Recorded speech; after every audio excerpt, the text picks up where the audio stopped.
Hello everyone, and welcome back to Anime Dreams. Today, we're diving into another intense chapter of our fanfic series. What if Naruko had Wolverine's Adamantium skeleton? Part 2. After the shocking events of Part 1, Naruko's journey is about to become even more dangerous. With an indestructible skeleton, brutal healing abilities, and a growing darkness inside her, the ninja world will never see her the same way again. Alliances will be tested. Enemies will fall. And the line between hero and monster will begin to fade. Before we begin, a quick disclaimer. The content on this channel is made for entertainment and discussion purposes only. I do not own any anime footage, music, or characters used in my videos. All rights and credits belong to their respective creators and copyright holders. Now, without wasting any more time, let's begin. Explaining everything to Jiraiya took a long time, especially since he had not yet heard Naruko's side of the story. Once the whole tale was shared, Jiraiya's cheerful expression faded into deep concern.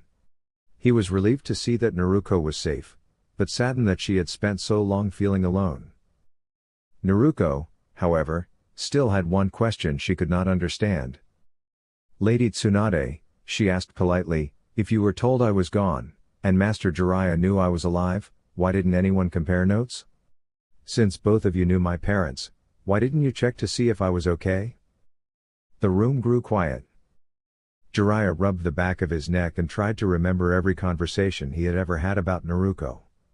He recalled speaking with the third Hokage many times, but there was always another person nearby, a man with one arm wrapped in bandages and a voice that never revealed much. "Naruko," Jiraiya said gently, "I was always told you were safe and happy. I trusted the reports I heard, and now I realize I should have looked into things myself. I'm sorry for that." Naruko looked down at her hands but listened carefully.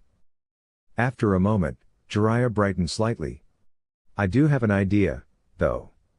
Right now, most people still think I'm searching for you. I can keep pretending to look while Lady Tsunade helps you train quietly for the academy. If she agrees, you could stay here for a while and learn from her and Shizune." Tsunade crossed her arms, though her eyes softened as she looked at Naruko. "To be honest," she admitted, "you'll probably be safer here for now. And if you really want to learn, I'd be happy to teach you." Shizune smiled warmly beside her. "I can help too. We'll start with the basics and take things one step at a time." Naruko's eyes widened with excitement. "Really?" she asked. "I can start early?" Jiraiya laughed. "That's the spirit. Once you're ready, we'll bring you back to the village properly." The adults all nodded in agreement. For the first time in a long while, Naruko felt as though she truly belonged somewhere. Still, she let out a small sigh. "I'm going to miss Ichiraku ramen," she admitted. That earned a laugh from everyone in the room. Far away in the Hidden Leaf village, the third Hokage sat quietly in his office reading Jiraiya's report. After finishing, he carefully burned the paper to ashes with a tiny flame technique. Certain secrets needed to stay protected. Jiraiya leaned against the wall nearby. "Naruko's doing well physically," he explained. "She's still shaken by everything she went through, but Tsunade and Shizune can help her recover. The strange abilities she developed are still a mystery, though." The Hokage stroked his beard thoughtfully. "Abilities connected to metal and bone are very rare," he murmured. "I have heard stories of clans with unusual talents long ago, but nothing exactly like this." Jiraiya grinned. "Well, whatever happens, she's excited to learn. You should have seen her face when she heard she'd get a head start at the academy." The old Hokage smiled softly at that image. Naruko had inherited her parents' bright spirit and determination. No matter how difficult the road ahead might be, those qualities would help guide her forward. The Hokage rose from his chair and gazed out the window toward the village below. "I'm trying to find the right path through all of this," he said quietly. Jiraiya folded his arms with a confident smile. "Then we'll light the way together," she replied. Orochimaru stood quietly beside the blackened remains of what had once been one of his hidden laboratories. The place was ruined beyond repair. Broken walls leaned crookedly, and the smell of smoke still drifted through the air. Whoever had attacked the hideout had left behind a strange sort of order in the chaos, as though they had carefully planned every step. The prisoners who had once been trapped there were gone, safely freed. Orochimaru sighed softly as she stepped over fallen beams and scattered papers. "Well," she murmured with a sly smile, "perhaps it is time for a fresh start." She pulled her cloak tighter and began walking north toward the land of rice fields. Her thoughts were already turning toward the future. "The next Chunin exams in Konoha are only 3 years away," she said quietly. "There is still much to prepare." Far away in Konoha, Hinata Hyuga sat alone in the garden of the Hyuga estate. The evening breeze brushed gently through the trees, but it did little to lift her spirits. Her father, Hyashi, was strict and serious. Since the loss of his brother years ago, and later the passing of Hinata's mother after Hanabi's birth, he had become even more distant. The pressure within the Hyuga clan only made things harder. The elders constantly compared Hinata to her younger sister, who showed great talent at an early age. Hinata often felt small and uncertain. Still, there was one memory she treasured dearly. Years ago, when she had been frightened by a group of bullies, a loud blonde girl had rushed in to protect her without hesitation. Even after being knocked into the dirt, Naruko Uzumaki had refused to give up. Hinata had admired her bravery ever since. Sometimes, from afar, Hinata secretly watched Naruko training or pulling cheerful pranks around the village. She wished she had been brave enough back then to stand beside her. Hinata's thoughts were interrupted by Hanabi calling for another sparring match. "Big sister, come train with me." Hinata stood slowly and followed her sister to the practice yard. Hanabi's movements were sharp and confident, while Hinata fought carefully and gently. Though Hinata understood the true power behind the gentle fist style, she avoided striking too hard. She never wanted to hurt anyone. Unfortunately, the clan elders rarely noticed her kindness. They only saw hesitation. Even Neji, her cousin, often spoke of fate and destiny as though they were unchangeable truths. Hinata sighed quietly. Sometimes the clan felt colder than winter itself. Elsewhere in the village, Kakashi Hatake stood before the memorial stone. The fading sunlight reflected softly against the carved names. He remembered every one of them. His teacher, Minato Namikaze. Kushina Uzumaki, who had cared deeply for the village. Obito Uchiha, his teammate and friend. Rin Nohara, whose gentle spirit he would never forget. The memories weighed heavily on his heart, but they also reminded him why protecting the next generation mattered so much. In his hand rested 2 small bells. The Hokage had asked him to evaluate the new graduates from the academy. Kakashi knew he would demand teamwork, courage, and kindness from them above all else. With a quiet nod, he slipped the bells into his pocket and headed toward the academy grounds.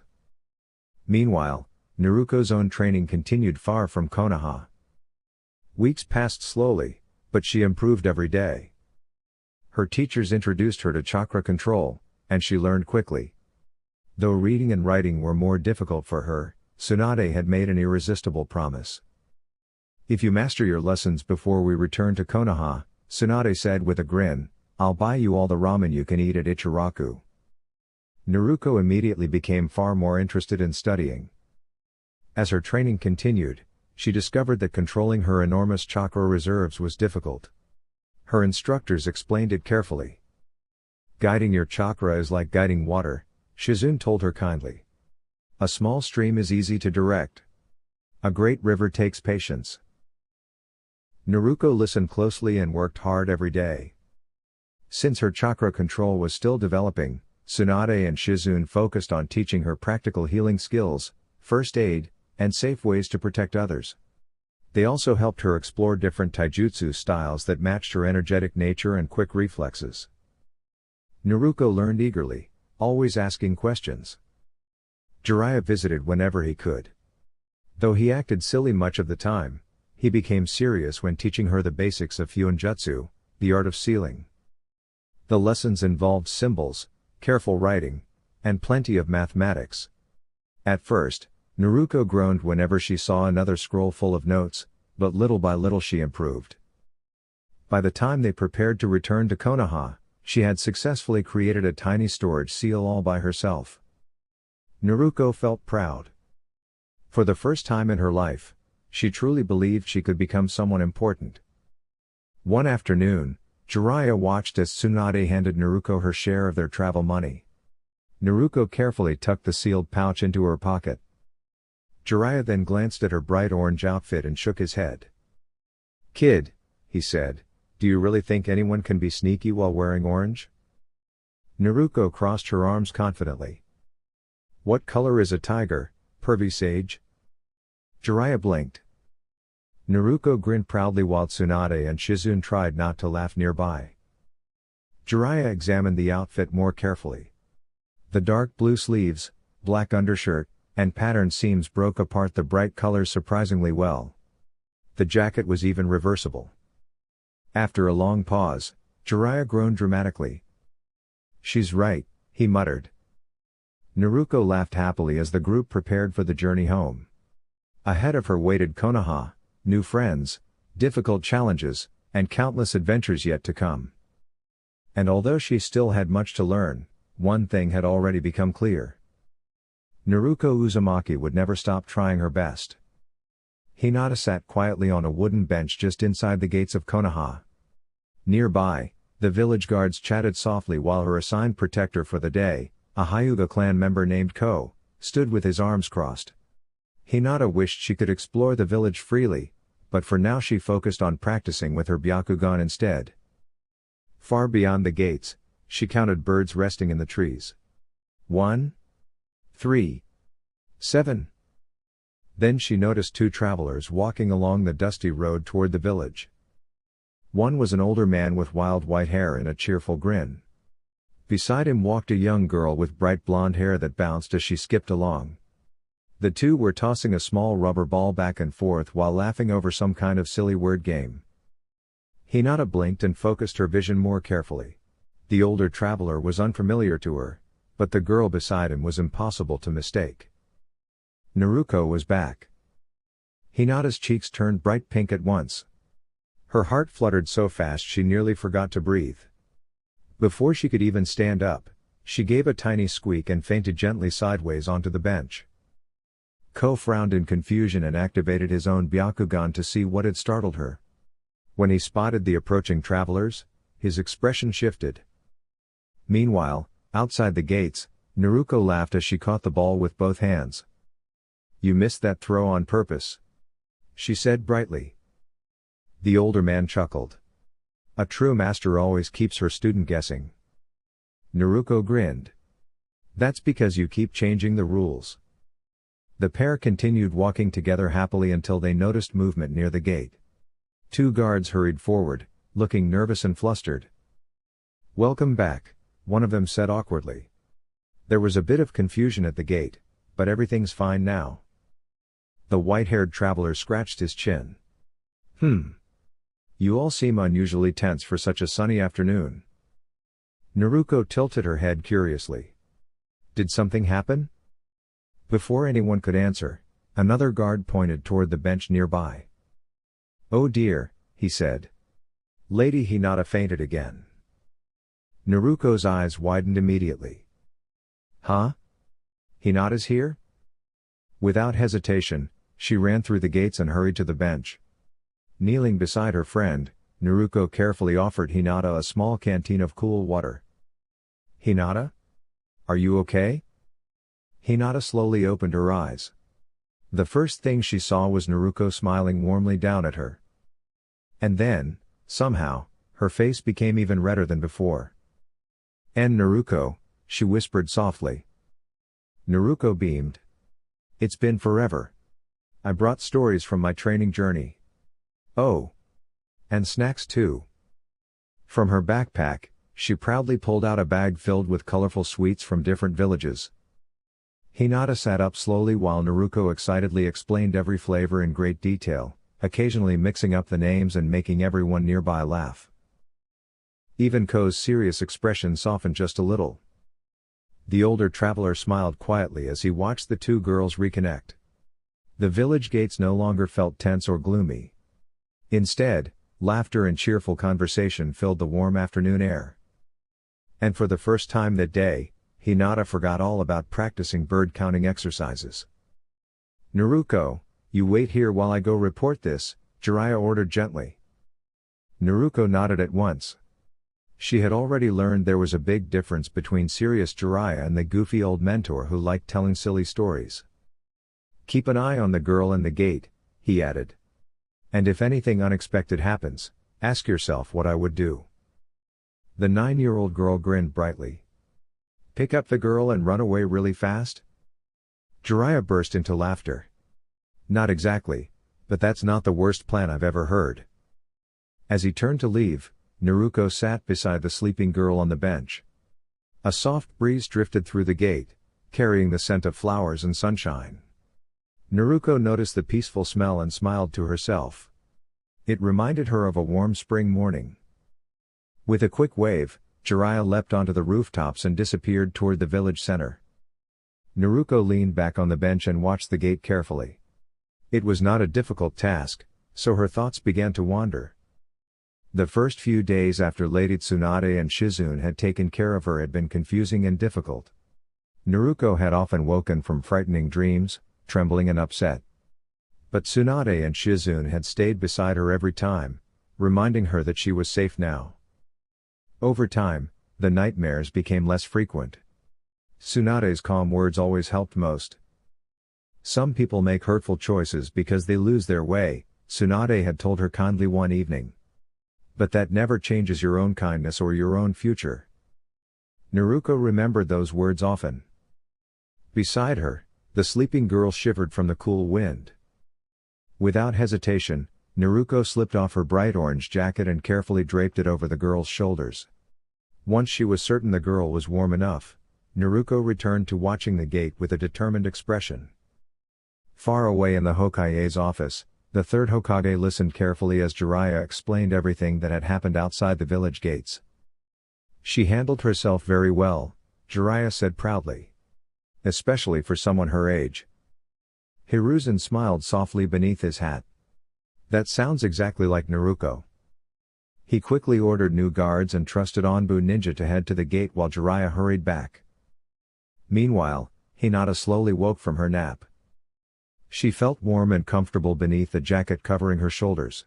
For a moment, she kept her eyes closed because she worried the kind girl she remembered might disappear if she looked too quickly. Then she heard voices nearby. Curious, Hinata peeked one eye open. Standing nearby was Naruko, her bright blonde hair shining in the sunlight as she calmly spoke with Neji. Naruko stood protectively near the tied-up guard, making sure nobody disturbed him before the authorities arrived. "I was told to stay here and keep watch," Naruko explained firmly. "Everyone should wait until the adults arrive." Neji crossed his arms. "You expect me to believe you handled all this yourself?" Naruko scratched the back of her neck sheepishly. "Well, I did have a little help from good timing." Several children from the academy had gathered nearby, whispering in surprise as they recognized the long-absent girl.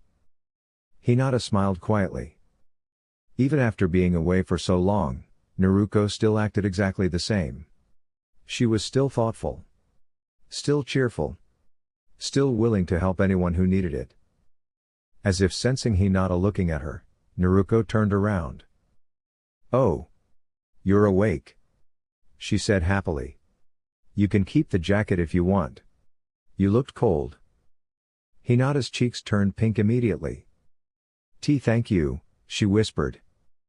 Right then, Jiraiya arrived with the Anbu team and waved toward Naruko. "Come on, Naruko. Time to head inside." Naruko grinned at everyone gathered around the gate. "See you all later." She hurried after Jiraiya, her energy returning with every step.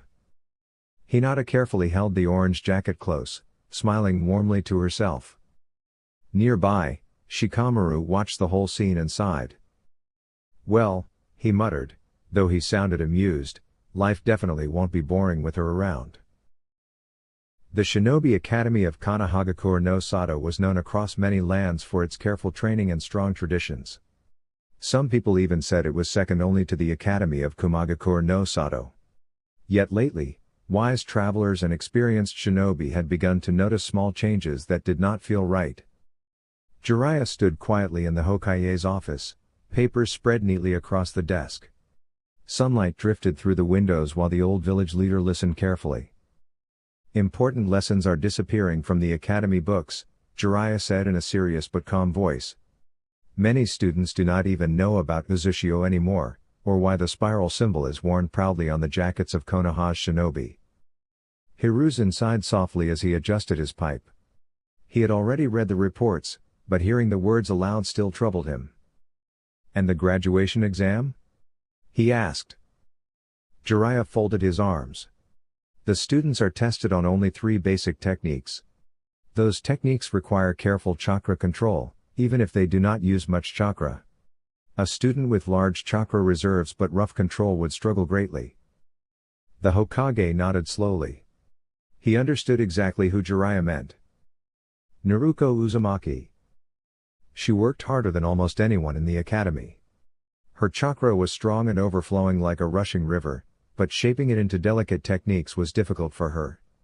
Even so, she never gave up. Not long ago, the written exams had become strangely difficult as well. But during one test, Naruko had surprised everyone by noticing a hidden genjutsu seal placed on the papers. After that, the unusual tricks quietly stopped appearing. Far from the academy, Naruko sat on a wooden log beside a peaceful park. Children laughed happily as they played tag beneath the trees while parents watched nearby. Naruko smiled softly as she listened to the sounds of fun and friendship. She knew many villagers still kept their distance from her, but she tried not to let sadness stay in her heart for long. Instead, she focused on improving. She had nearly succeeded on her last academy attempt. Her taijutsu had become sharp and quick, and she trained every day with a pair of tonfa she carried proudly. The smooth wooden weapons fit naturally in her hands, almost as though they had always belonged there. Shizune had once told her, during a visit to the village, that the tonfa suited her fighting style perfectly. "You move fast," Shizune had explained kindly. "Your body likes flowing movements instead of stiff ones." Naruko had grinned brightly at the compliment. Shizune had also discovered something unusual about her. Naruko possessed a rare and mysterious talent connected to her bones. They were incredibly strong and carried chakra easily. Though Naruko had not yet learned how to use this strange ability fully, Shizune believed it would one day become something special. "Be patient," she often reminded Naruko. "Some talents bloom slowly, like flowers in spring." Naruko remembered those words whenever training became difficult. The academy itself had brought many surprises. One of the biggest was Sasuke Uchiha. From the very beginning, Sasuke constantly challenged her to matches. The 2 students seemed to compete at everything: running drills, throwing practice kunai, and sparring exercises. During one training session supervised by Mizuki-sensei, the class gathered around the sparring ring. Mizuki announced that only the official academy style could be used. Naruko nearly groaned aloud. The academy style relied on straight movements and rigid steps. It worked well for many students, but it did not suit her natural speed and sweeping motions. Sasuke, however, had practiced the style for years. The match began carefully. Sasuke moved first, stepping forward confidently. Naruko watched closely, waiting for the right moment instead of rushing in. Then she spotted a tiny opening. Sasuke aimed a strong punch toward her guard, expecting her to block normally. But Naruko tilted slightly at the last second. Sasuke's fist struck the hardest part of her forehead, and pain shot through his hand immediately. The class gasped in surprise. Before Sasuke could recover from the shock, Naruko used a clean academy-style kick that gently knocked him off balance and onto the mat.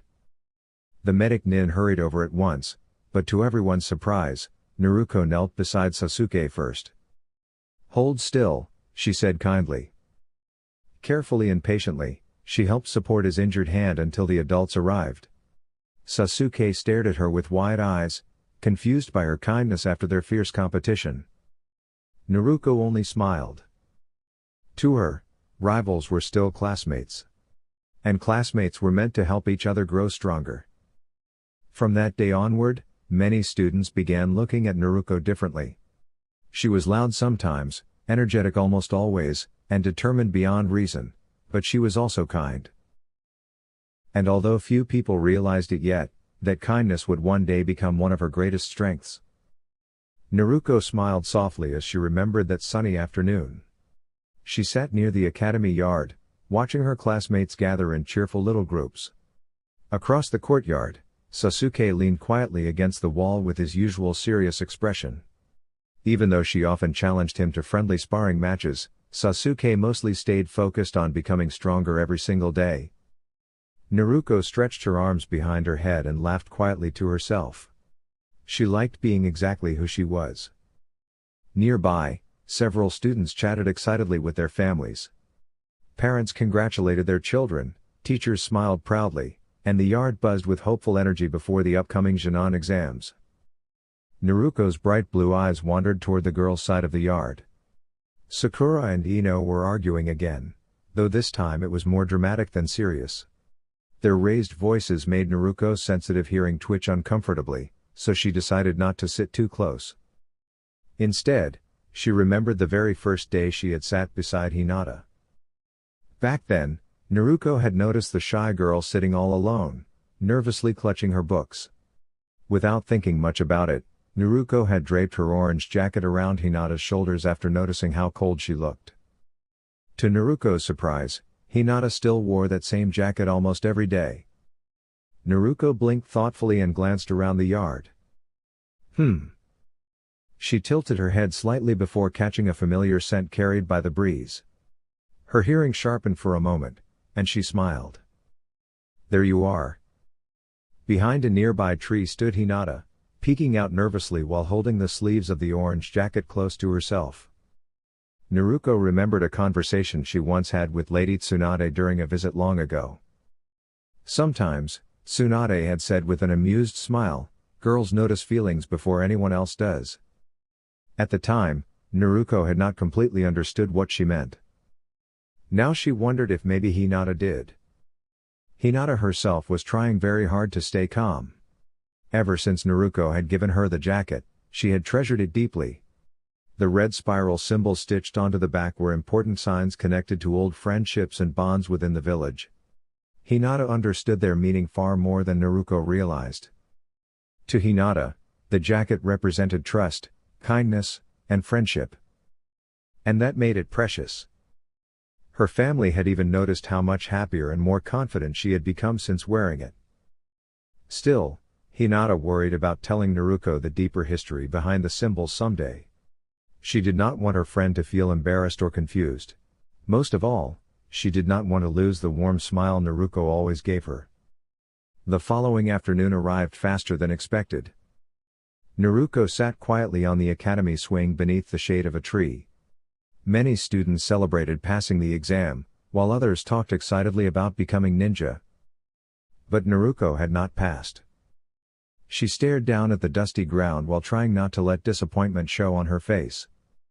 Just then, Hinata approached slowly, her hands clasped tightly together. "And Naruko," she said softly. Naruko looked up and gave her a small smile. "It's okay," she replied. "I'll figure something out somehow." Hinata nodded firmly. "I believe in you." Those simple words warmed Naruko more than sunshine ever could. A moment later, Mizuki-sensei approached with an encouraging smile. "Naruko," he began kindly, "there may be another way for you to pass." Naruko listened carefully as he explained a special assignment involving an important scroll kept safely inside the Hokage Tower. Although she felt uncertain, she also wanted badly to prove herself. That evening, Naruko quietly slipped into the tower. The halls were peaceful and still. Moonlight streamed through the windows as she carefully examined the large scroll resting inside a protected room. But instead of rushing away with it, Naruko paused. Something about the situation felt strange. She sat cross-legged beside the scroll and thought carefully. If this is really a test, she whispered, then maybe I should understand it first. So she carefully opened the scroll and began reading. The pages contained incredible techniques, old lessons, and stories written by ninja long ago. Some parts were difficult, but Naruko stayed determined. As she read, she realized something important. Being a great ninja was not only about strength. It was also about wisdom, honesty, and protecting the people who cared about you. Far away in another part of the village, the Hokage calmly shared tea with a sumo when a worried instructor came running toward them. "Hokage-sama!" the teacher exclaimed. "Naruko has entered the tower and taken the forbidden scroll." The Hokage's eyes widened in surprise.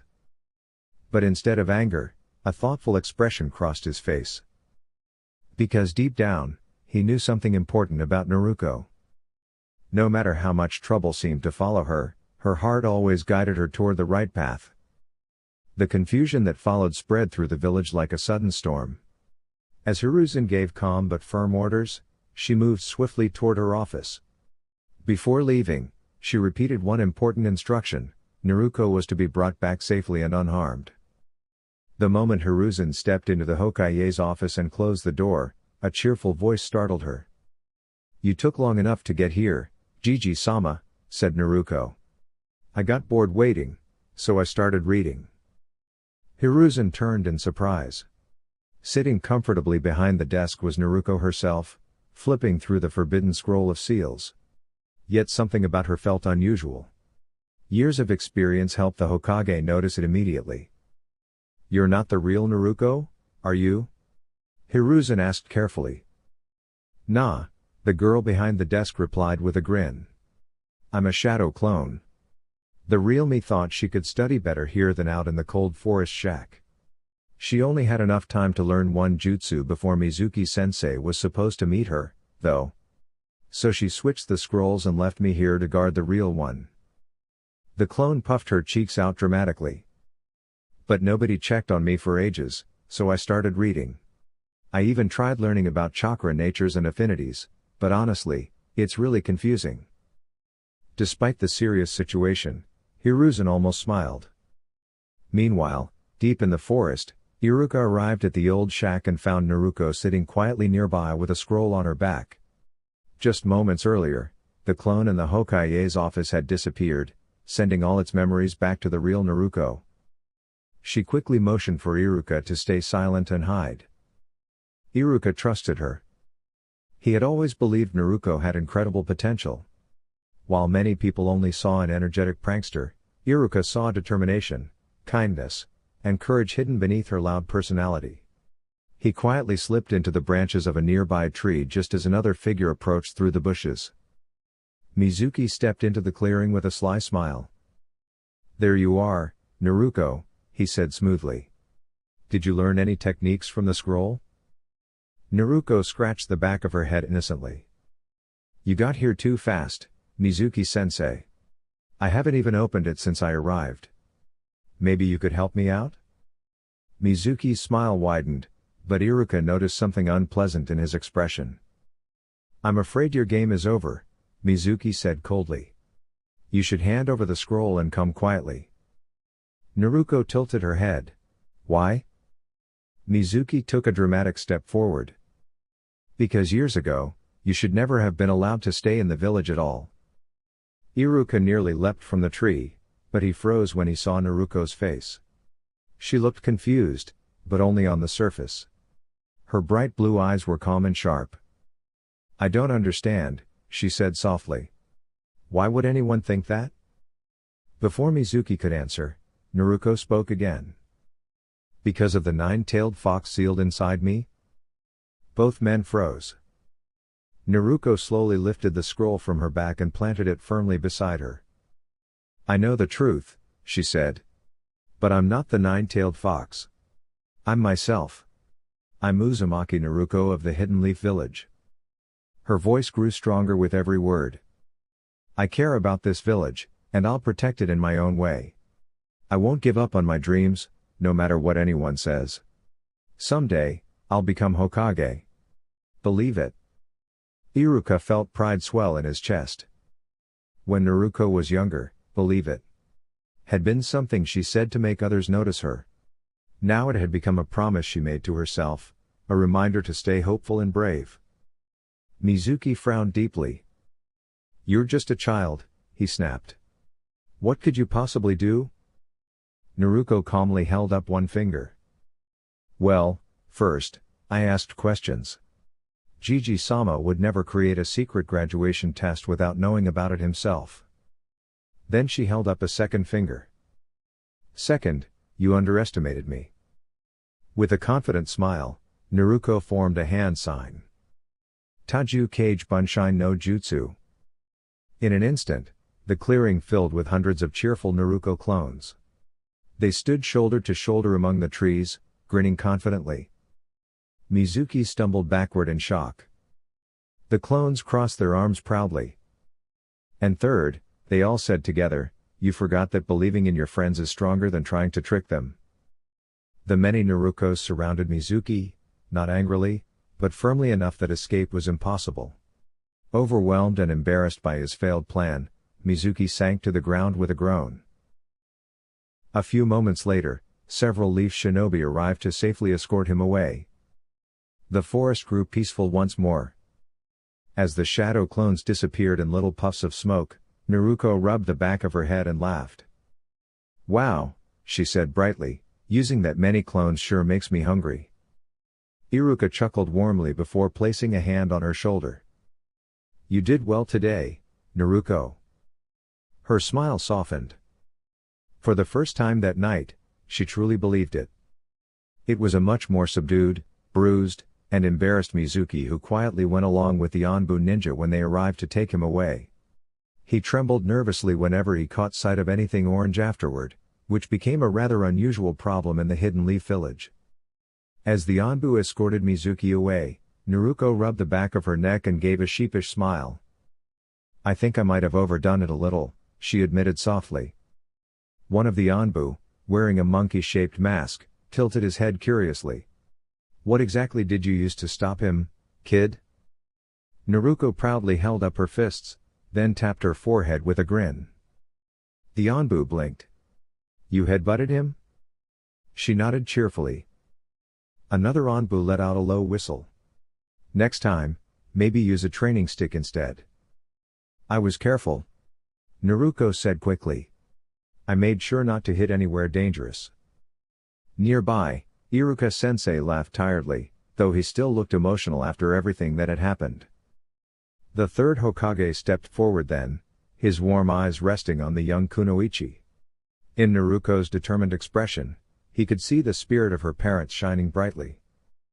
He reached into his robes and pulled out a forehead protector.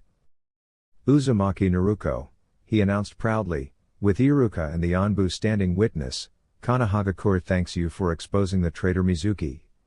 Although your graduation exam did not go as planned, your courage, quick thinking, and skill have more than proven your worth." Naruko's blue eyes widened. "By the authority of the Hokage," he continued kindly, "I officially promote you to the rank of Genin. Congratulations." For a moment, Naruko simply stared. Then she bounced excitedly on her feet. "Really?" she exclaimed. The Hokage chuckled warmly. "Really?" Iruka smiled proudly at her. "You earned it, Naruko." The Hokage's expression grew slightly more serious, though still gentle. "The mission itself must remain confidential for now. You may tell others that you were following special orders, but the details are to remain secret except from your future teammates and Jonin instructor. Do you understand?" Naruko straightened immediately, suddenly serious in a way uncommon for someone her age. "Yes, Hokage-sama. I understand." The first rays of morning sunlight streamed through the Hokage tower windows by the time the Jonin instructors arrived to receive their teams. Hiruzen explained the official version of the previous night's events while the instructors listened carefully. "This year," he concluded, "there will be 10 Genin teams. One of them will include Uzumaki Naruko. Any concerns?" Hatake Kakashi scratched the back of his silver hair thoughtfully. "Honestly, He admitted, I would prefer not to have her on my team unless necessary. She's brave and energetic, but whenever she and Sasuke are together, things become loud. Yuhi Kurenai blinked. Wouldn't teamwork help with that? Kakashi's visible eye curved into an amused smile. Have you ever seen two fireworks boxes explode at the same time? It's something like that. Several Jonin chuckled quietly. The team discussions moved along smoothly until Kurenai studied the proposed lists more carefully. Hokage-sama, she said respectfully, why is Inuzuka Kiba assigned to Team 7 instead of Team 8? His tracking abilities would greatly benefit my squad. The Hokage puffed thoughtfully on his pipe. Your tracking team request has not been denied. Kurenai frowned slightly. Then why place Kiba with Naruko and Hinata? Hyuga Hinata has shown excellent improvement lately, Hiruzen explained calmly. Her confidence has grown considerably, especially around her friends. Kurenai hesitated. Still, Naruko can be a very energetic influence. The Hokage's eyes twinkled with amusement. Sometimes energetic friends help people grow stronger. Kurenai folded her arms thoughtfully. Naruko was technically the lowest scoring graduate this year. By academy tradition, shouldn't she be paired with the top student for balance? Hiruzen hid a small smile behind his pipe. Then perhaps we should test things fairly. Kurenai looked up. Give Naruko a challenge, he suggested. Something suited for tracking skills. Let her compete fairly against Kiba, without outside help. If she performs well enough in your honest opinion, she remains on your team. Kakashi quietly closed his little orange book. Can I bet 20 Ryo on Naruko? He asked casually. The room fell silent. Then several Jonin burst into laughter while the Hokage sighed in long-suffering amusement. Somehow, he suspected this year's rookie teams were going to be very memorable indeed. Dear YouTube family, this is all for now. If you enjoyed the video, please like, share, and subscribe to the channel for more content. Thank you for your support and for being part of this journey. Until next time. Regards, Anime Dreams.